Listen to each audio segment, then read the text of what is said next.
voltando ao Reinaldo Jardim, né, esse episódio fundador, Isso, o senhor é um pesquisador, eu queria saber mais detalhes sobre essa série. Aí você começou a escrever a série, qual era a periodicidade, de quanto em quanto tempo você tinha? Eu acho que era, não sei se eram 1 ou 2 por semana. Não sei se era terças e sextas, eu acho que era 2 por semana. Então eu tinha que sentar e fazer correr mesmo. muito atrás de assunto. Porque eu era copydesk normal, no primeiro caderno. Então aquilo é coisa que o Tinhoral, é um bico que o Tinhoral faz no caderno B, não tinha nada a ver com isso. Eu tinha que cumprir meu horário de redação, de burro de carga de redação, que é o copydesk, é um trabalhador forçado de Vitor Hugo, né? Daquele remando na redação. E então eu me virava. E como eu tinha muita curiosidade intelectual, eu não via só isso. Eu, por exemplo, publiquei no Jornal do Brasil, no caderno de estudos brasileiros, que era chique. O Jornal do Brasil não tinha só o caderno B, que era o caderno de variedades que todo jornal tem. Ele tinha um outro caderno chamado Estudos Brasileiros, que aqueles amigos da Condessa Pereira Carneiro, que eram do jurisconsultos, né, publicavam coisas no caderno de Estudos Brasileiros. Tal. Aí, olha o que eu escrevi no Camelos no Brasil, um levantamento sobre a presença de camelos trazidos no Brasil, partindo do princípio absurdo que, como no Brasil era um país tropical e era quente, se você trouxesse camelo, e camelo fica sem beber 8 dias, ia ser uma beleza, ia substituir o jegue. Aí trouxeram para o Ceará, coitados, os camelos foram descer uma ladeira, como na África não tem ladeira, na região dele, começaram a correr, não conseguiam parar de correr, quebraram as pernas. Quantas lições foram, João? Quantas lições foram, JB? 30 e tantas lições. Aí parou porque... Aí chega. Porque já estava nas terceiras lições de samba, né? Tinha ultrapassado as primeiras. Tinha ultrapassado as primeiras. Aí é que foi a desgraça, porque como eu fui esgotando as origens, aí de repente, qual foi o grande compositor ainda da primeira fase, quando o samba começa a sair da área de baiano e se transformar numa coisa carioca? Já com gente que gravava em disco, Senhor. Aí eu fui fazer a pesquisa sobre o Senhor. Na pesquisa sobre o Senhor encontrei Todos os Prazeres, que tinha brigado com o Senhor por causa do Senhor ter roubado Gosto que me enrosco, não sei o que e tal. Aí fui conversar com o Senhor, com o editor, no estúdio dele na Rua General Pedra, atrás da estação da Central do Brasil, de noite, aquele silêncio, foi uma ótima. Tá aí essa entrevista, maravilhosa. Aí ele me contou tudo, e aí eu fui virando me virando para ser. Teve uma repercussão grande na época? Nada tem repercussão grande. Até hoje a única repercussão é me chamarem aqui para fazer essa porcaria.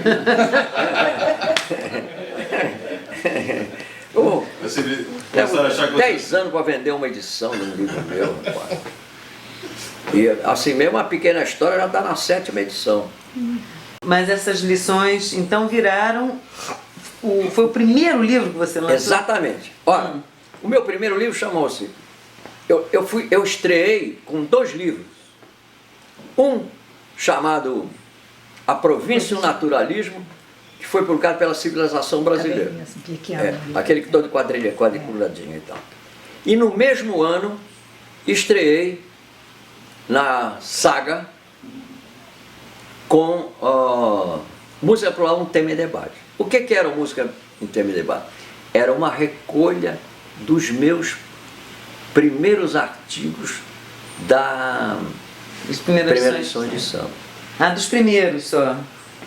Porque vai até um certo ponto, porque aí, quando esgotou, aí eu falei de Senhor, aí eu falei do pessoal do Estácio, aí eu falei da Praça 11. Eu fui caminhando na história, claro que eu ia esgotando as coisas mais antigas, dos períodos mais antigos, e fui me aproximando da atualidade. Aí é que eu me dei mal, que eu cheguei na Bossa Nova, década de 50. Aí cheguei naquele famoso, um lead que ficou famoso, que é a definida da Bossa Nova assim, filha de aventura de apartamento com jazz, que é inegavelmente o seu pai. E não sei o que era lá que é a sua mãe. A Bossa Nova padece do mesmo mal de tantos jovens de Copacabana, não sabe quem é o pai. Aí pronto, tal. Porque o meu tipo de análise, é isso que eu falei aqui ontem para vocês. Por que eu pude tirar do jornal, botar em livro, e esse livro está até hoje vendendo, sem eu mexer uma vírgula? É porque eu não via apenas o fato, eu dava o fato interpretado. Interpretado com que método? Com o materialismo histórico. Eu compreendi perfeitamente que toda manifestação cultural reflete o estágio cultural do cara que a produz. Se o cara é do povão, ele vai produzir uma canção, o samba. Ele tem música e tem letra. A canção do Eco Tavares, a canção do Antônio Carlos Jobim com Vinícius de Moraes também é canção, também tem música e letra. Mas a canção, o verso do Vinícius de Moraes com a música do Tom Jobim ou do Eco Tavares, a música e a letra do Manuel Bandeira, é uma coisa. E a do pessoal do Estácio é outra. O gênero é o mesmo, canção. Alguém acopla versos a uma música e você tem a canção. Você conta uma história ou fala de alguma coisa, não é? Sim. Com acompanhamento de musical, em que você, no verso, diz alguma coisa. Só que eu percebi claramente, graças àquele senhor chamado Carlos, não é? Você sabe quem é aquele senhor de Bárbara. Então, eu tinha compreendido que há uma relação entre